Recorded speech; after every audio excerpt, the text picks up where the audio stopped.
விசுவாசம் இல்லாமல் கேட்டபடியினால் அவர்கள் கேட்ட வசனம் அவர்களுக்கு பிரயோஜனப்படவில்லை. எபிரேயர் 4:2 வேதாகம கல்லூரி பேராசிரியர் ஒருவர் இஸ்ரவேல் தேசத்திலே ஒரு மனிதனை சந்தித்தார். அந்த மனிதன் தான் வேதாகமத்தின் பழைய ஏற்பாடு முழுவதையும் எபிரேய மொழியில் மனப்பாடம் செய்து வைத்திருப்பதாக கூறினான். மிகவும் ஆச்சரியப்பட்ட பேராசிரியர் அந்த மனிதனிடம், அப்படியா, நீ சொல்வது உண்மைதானா?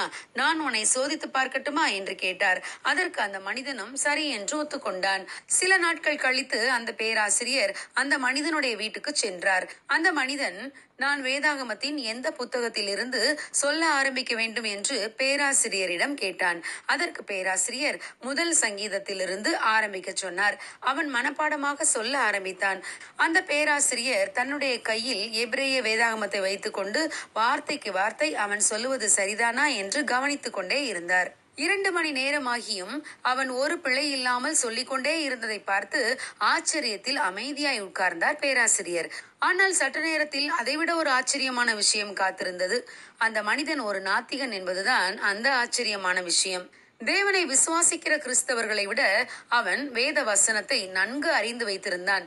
ஆனால் மூளை அறிவில் அவன் தெரிந்து வைத்திருந்த வசனங்கள் அவனுக்கு எந்த ஆசீர்வாதத்தையும் கொண்டு வரவில்லை.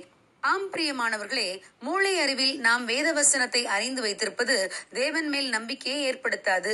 நாம் அவைகளை நம் உள்ளத்தில் விசுவாசித்து ஏற்றுக்கொண்டால் மட்டுமே அவை நமக்குள் கிரியை செய்து நிறைவான பலனை நமக்கு கொடுக்கும். வேத வாக்கியங்களை ஆராய்ந்து பாருங்கள், அவைகளால் உங்களுக்கு நித்திய ஜீவன் உண்டு என்று நாம் வேதத்திலே வாசிக்கிறோம். வேத வசனங்கள் அதை வாசிக்கிறவர்களின் வாழ்க்கையில் கிரியை செய்யக்கூடியவை. அவை ஒருபோதும் வெறுமையாய் திரும்பி வராது.